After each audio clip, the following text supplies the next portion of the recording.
Hello, McFly. I don't want to sound like a fatalist, because I'm not.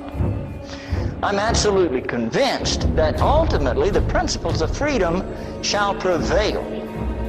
I know that that will happen. I may not live to see it. I won't live to see it. But truth cannot be extinguished. And our great society promotes the discovery of truth, not the suppression of it. And those of you who are involved in the climate change issue know that it is the goal of the international community, those who believe in the Rousseau socialist philosophy of governance. It is their chief objective to suppress truth in order for the propaganda to prevail that supports their power. As you said, that strap in, like tighten your seatbelt. You're going to be crazy.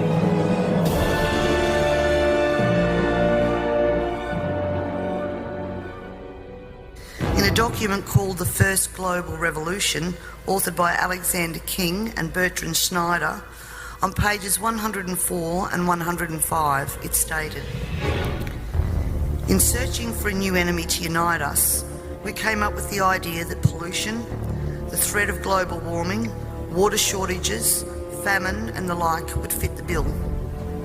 All these dangers, of course, will be caused by human intervention that will require a global response."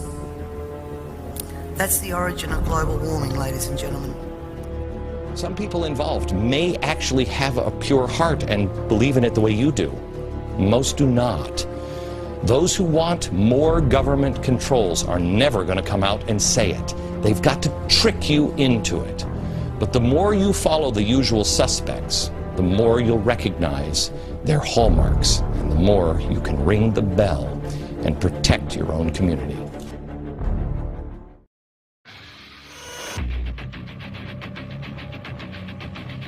There should be a better coordination between the United Nations Central Organization and things like the UNDP and its organs and the World Bank and the IMF, which had drifted way apart from the original intention, which was to work in coordination with the United Nations rather than be totally independent, rather arrogant, looking down the nose at what these people did up in New York while we ran the world essentially through our big money pockets.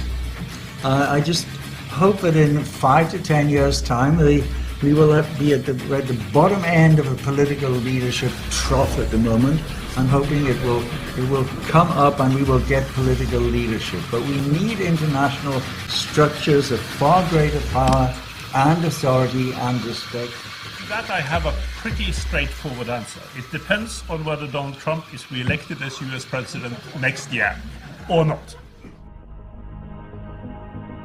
In a document called The First Global Revolution, authored by Alexander King and Bertrand Schneider, on pages 104 and 105, it stated, "In searching for a new enemy to unite us, we came up with the idea that pollution, the threat of global warming, water shortages, famine and the like would fit the bill.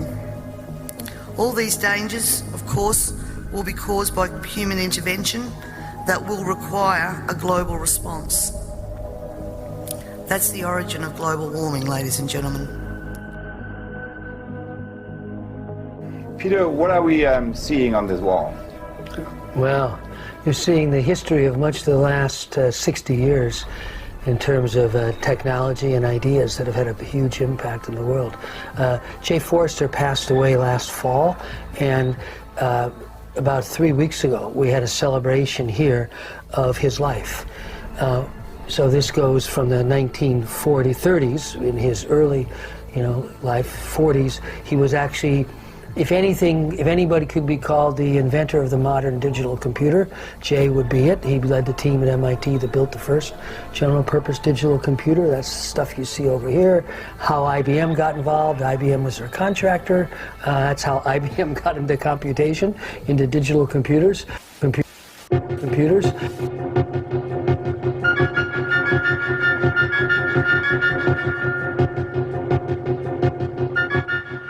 It's not some science fantasy effect from 2001. This electronic display emanating from Australia's largest computer is a picture of the condition, past, present and future of planet Earth. The program was originally devised by a scientist working from the Massachusetts Institute of Technology, Jay Forrester. It was developed under the auspices of the Club of Rome by an MIT research team to present a complex model of the world and what we humans are doing to it. The program, called World 1, doesn't pretend to be a precise forecast. What it does for the first time in man's history on the planet is to look at the world as one system. It shows that Earth cannot sustain present population and industrial growth for much more than a few decades. It shows that simply cleaning up our car exhausts and making some small effort to limit our families simply isn't enough. It's like an electronic guided tour of our global behavior since 1900 and where that behavior will lead us. Well, this is the printed version of what we've just seen on the television screen. What looks at first to be just a maze of computer characteristics is really a system of very simple graphs which project what's going to happen to the planet over the next 150 years if we don't do something drastic to stop it.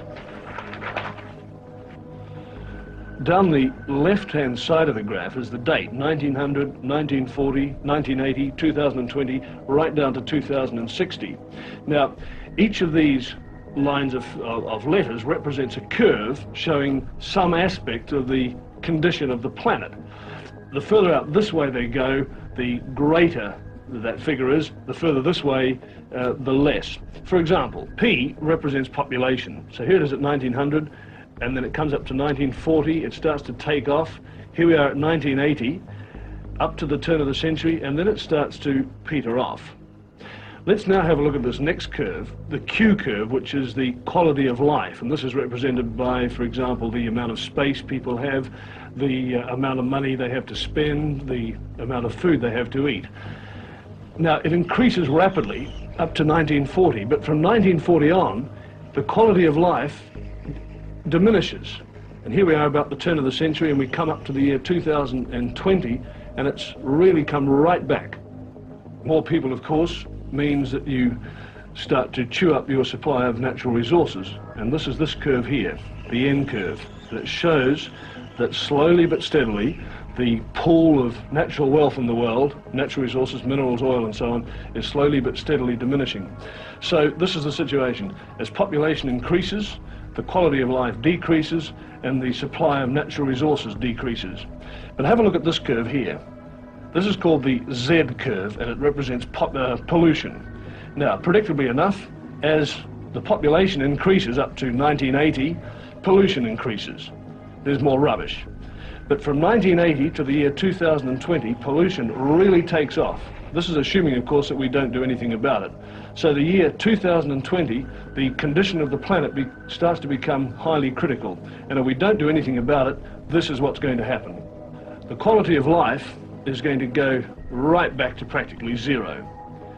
Pollution is going to become so serious, right out here, that it will start to kill people. So the population will diminish. Right back here, less than it was in the year 1900. And at this stage, around about the year 2040, 2050, civilized life as we know it on this planet will cease to exist. Well, hopefully, of course, it won't be allowed to happen. But it's taken this kind of shock treatment to nudge governments into doing something. So one of the kind of milestones captured in Kelvy's wall here is a book called World Dynamics, which led to another book, the popularized version, called The Limits to Growth. It was the first complete model of the global industrialization process, how economic growth interacts with all the environmental and social constraints. So today, virtually all the issues we talk about in the general heading of sustainability were foreshadowed. Hello, McFly.